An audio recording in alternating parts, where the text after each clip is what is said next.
Волчица вырастила осиротевшего щенка и тигренка. То, что произошло 2 года спустя, всех поразило. Дорогие зрители, напишите в комментариях, где вы находитесь. Нам правда интересно узнать, из какого вы города. Приятного просмотра! На окраине бескрайних просторов Западной Сибири, где туман стелется над хвойным лесом, где холодный воздух дрожит над замерзшими лужами, а мох и прошлогодняя трава шуршат под лапами зверей, егеря однажды привезли в заповедник 2 крошечных сирот, так слабо державшихся за жизнь, что мало кто верил, что они доживут хотя бы до рассвета. Их путь сюда был долгим, тревожным и полным опасностей, и каждый километр казался испытанием на выносливость для этих хрупких малышей. Один был новорожденным тигренком, которого назвали Тайран. Его глаза были еще затуманены, маленькое тело дрожало, лапы подгибались под собственной тяжестью, и он, потерявший мать, убитую браконьерами ради шкуры и костей, словно не понимал, как жить в этом суровом мире, где все вокруг было новым, холодным и пугающим.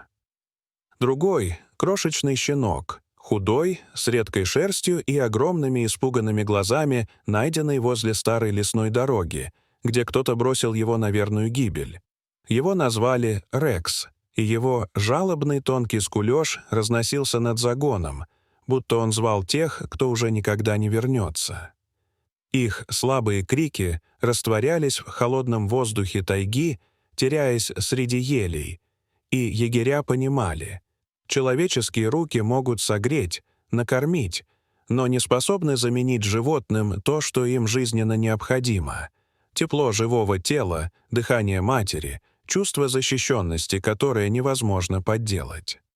В соседнем загоне жила старая волчица по имени Нура, когда-то гордая и сильная вожачка большой стаи, чье присутствие заставляло замирать даже медведей, а вой оглашал ночи, заставляя отступать всех, кто был достаточно умен, чтобы не приближаться.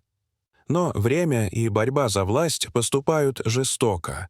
В последней битве за территорию Нура получила тяжелые раны и утратила способность охотиться, и ее, чтобы не обрекать на смерть, оставили доживать в заповеднике, где ей обеспечили безопасность, лечение и покой.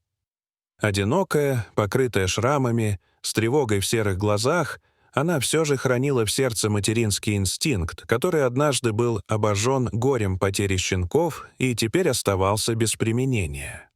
Когда егеря подвели Тайрона и Рекса к загону волчицы, никто не знал, что произойдет. Нура могла зарычать, оттолкнуть малышей или даже причинить им вред. Их появление было рискованным экспериментом. Но случилось невозможное. Волчица медленно опустилась на землю, ее глаза стали мягкими, и, казалось, она узнает в этих беспомощных существах тех, кого когда-то потеряла. Она протянула свое тело, словно предлагая им место под защитой. Щенок Рекс пискнул, на мгновение застыл, а затем юркнул к ее груди, вжимаясь в густую шерсть. Тайран неуклюже сделал шаг, прижался к ее боку и замер, как будто именно эта волчица была для него единственным возможным источником тепла. Так началась невероятная история. Первые дни были трудными. Рекс отворачивался от бутылочки, скулил, едва слышно звал мать. Тайран отталкивал ведерко с молочной смесью, будто предпочел бы голод. Егери пытались кормить их вручную, но малыши оставались слабыми и тревожными. Тогда вмешалась Нура. Она облизала их мордочки, мягко подтолкнула носом, укрывала лапой, когда они дрожали, и ее спокойное дыхание давало им ту уверенность, которую не могли дать люди. Щенок впервые расслабился и начал есть. Тигренок вскоре последовал примеру, и с этого момента малыши начали набирать силы. Егери наблюдали и не верили собственным глазам. Недели сменялись месяцами. Рекс оживился, стал настоящим проказником. Гонялся за хвостом Нуры, пытался укусить ее за ухо, прыгал от счастья, словно заново учился радоваться жизни. Тайран рос, его лапы крепли, движения становились увереннее, и он постоянно держался рядом с волчицей, прижимаясь к ее боку носом каждый раз, когда слышал треск веточки или вой далекого ветра. По вечерам троица лежала вместе под звездным северным небом. Хищница, зверь и собака — соединение странное, почти невозможное, но их объединяло нечто, что природа объяснить не могла. Посетители, приезжавшие в заповедник, ахали от удивления, а егеря порой замирали, понимая, что наблюдают настоящее чудо. Лето принесло перемены. Тайран окреп, стал крупным, ловким, его уши развивались на ветру, а взгляд стал увереннее. Рекс же стал смелее, забирался на спину Нуры, лаял в лес, будто объявляя миру «это моя семья». Нура терпеливо переносила его шалости, мягко поправляла, если он перегибал палку, и поддерживала Тайрана, когда тот боялся переходить ручей или пробовать воду. Но вместе с осенью пришла правда, которой никто не мог избежать. Тайран должен был перейти в большое пространство, где живут спасенные тигрята, чтобы подготовиться к жизни среди своих. Рекса уже ждала семья из Томска, мечтавшая подарить ему дом. Нура почувствовала это раньше всех. Она долго задерживалась возле малышей, вылизывала их неспешно, будто старалась запомнить каждый запах. День расставания был тяжелым. Небо затянуло серыми тучами. Тайран ревел в отчаянии, пока его вели к транспортному вольеру. Рекс царапал ворота, визжал, пытаясь вернуться. В ту ночь Нура отказалась от еды. Она лежала в пустом загоне, глядя вдаль, и ее молчание было тяжелее любого ночного воя. Прошло 2 года.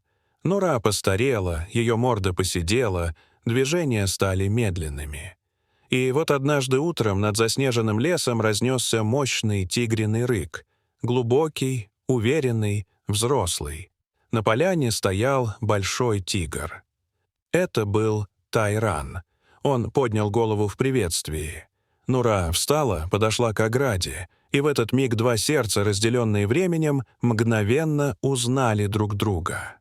Через несколько дней вернулся и Рекс. Его семья решила показать ему место детства. Завидев Нуру, он сорвался бегом, лая, виляя хвостом, вцепившись в ее шерсть, словно все это время ждал только встречи с той, что когда-то спасла ему жизнь. Так необычная семья снова собралась вместе. Люди, ставшие свидетелями этого, знали, они видят не выдумку, а правду. В сердце старой волчицы 2 некогда хрупкие жизни не просто выжили, они обрели смысл слова «семья». Дорогие зрители, что вы думаете об этой истории? Расскажите, пожалуйста, в комментариях. А если вам понравилось это видео, то ставьте лайк и подписывайтесь на наш канал. До свидания.